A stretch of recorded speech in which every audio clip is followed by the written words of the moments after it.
Hey guys, I'm going to go over balancing equations. Hopefully you have, you're in class and you're only using this as a supplement, but in case you missed class, then I want to make sure that you know what's going on because this is a very important unit, just like the last unit was very important. You have several symbols that you have to know. If you didn't take your notes before, pause me, write it all down, and then continue listening. The arrow replaces words like reacts to, produce, or yields, and when we're doing our practice problems, you'll see what that means. A plus sign is added to and plus. It separates your reactants or products. So you always have some, when you have more than one thing on one side of the arrow or the other, you'll have a plus sign that separates them. S is solid, L is liquid, G is gas. Some of y'all asked me in class about the AQ, that aqueous, that means something has been dissolved in water. PPT is a shortcut for saying you saw a solid form. An arrow over your, a triangle over an arrow means that that he was added in order to make that reaction occur. A good example of that would be the exploding pumpkin. The reaction occurred, but we added a little bit of heat to get it started.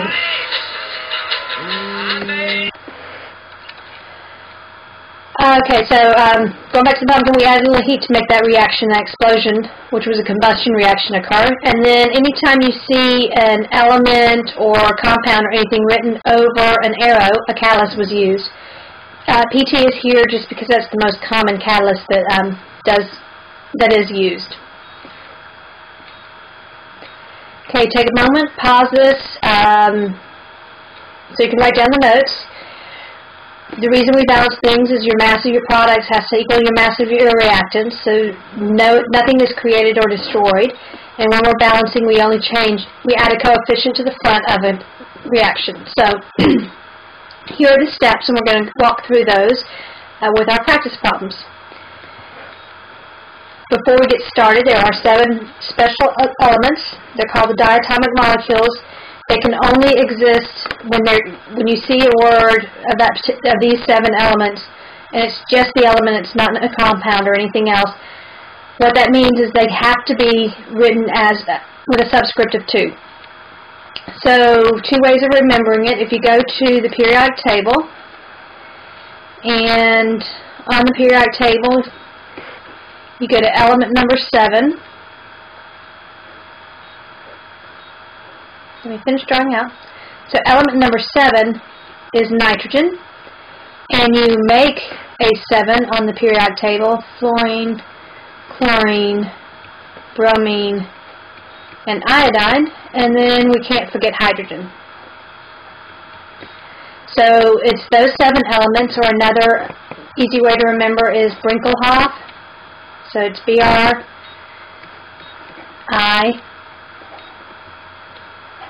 N, Cl, H, O, and F. So bromine, iodine, nitrogen, chlorine, hydrogen, oxygen, fluorine. So anytime those elements are in a reaction by themselves, they have to have a subscript of 2. Okay, when you're working with your equations, you have a word equation, and that just uses the words. So you can see that if you're given a sentence, iron and chlorine react to produce iron 3 chloride. Well, what happened here is we said iron and let me change colors. So the and means a plus sign. React to produce, that's your arrow, iron 3 chloride. So when you're writing the word equation, you say iron plus chlorine gives iron 3 chloride. The skeleton equation is when you write the formulas correctly.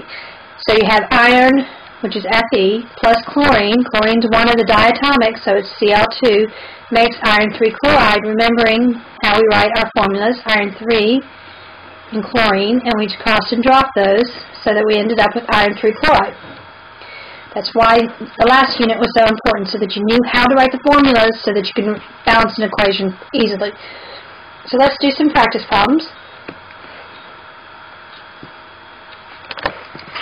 Okay, so going from the word equation to the skeleton equation, we have hydrogen.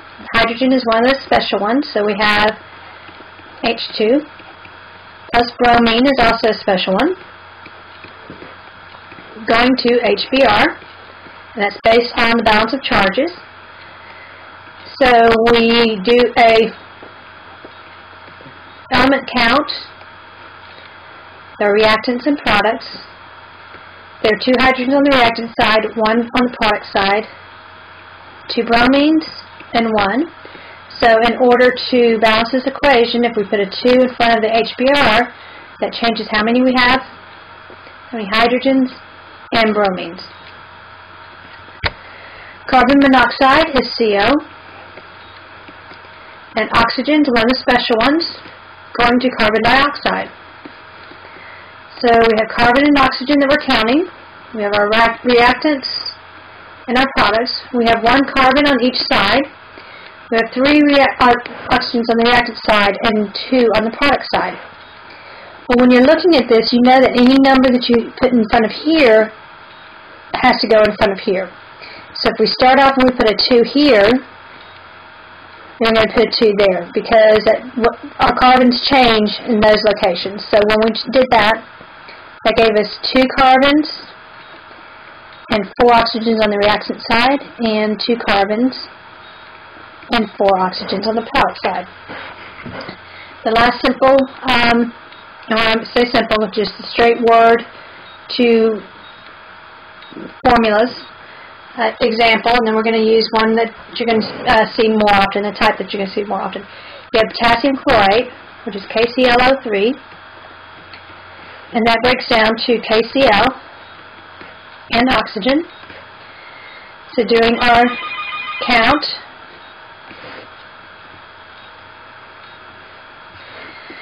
for our reactants and product side, we have K, Cl, and O. We have 1 and 1, 1 and 1, 3 and 2.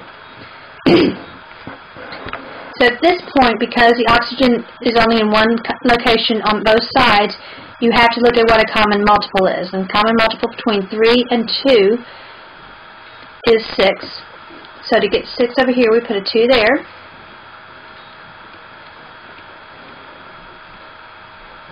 And that changes all of those. We put a 2 in front of potassium chloride. That changes those. And then a 3 in front of the oxygen, and we get 6.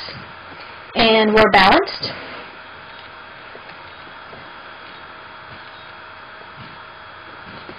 And the last example, this is what I'm talking about. You have to be able to look at a long sentence and figure out what's going on. The best way to do it is underline what you're paying, what you care about. So find the key words. We have sodium hydroxide, that's going to be key. We have and, so we know that's a plus sign right there. Calcium bromide reacts to produce, so that's our arrow. We have calcium hydroxide and, which is a plus sign, sodium bromide. So as you're getting used to writing these equations, you may want to do the word equation first. That's not what I asked for. I wanted the whole balanced chemical equation, but you can do the word equation first to help you figure out what you have. So you have sodium hydroxide plus calcium bromide.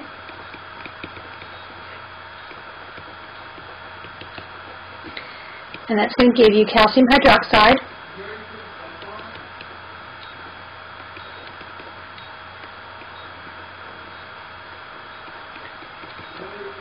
and sodium bromide.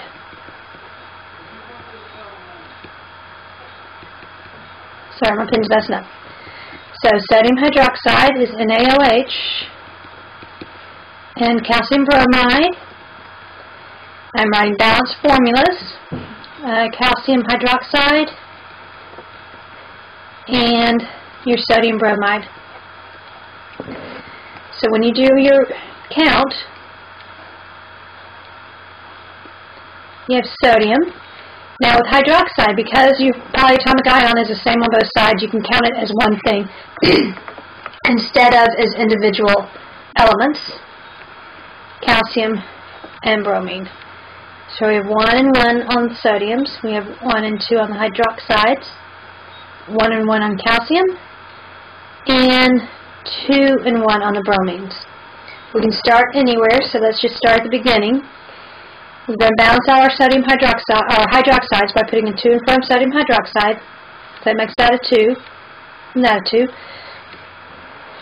Now our sodium and bromines are both out of balance, and they happen to be in the same formula on the product side. So we have that, and it's now balanced. Hope you keep up with all the practice that you're assigned so that you can master this content. See you in class.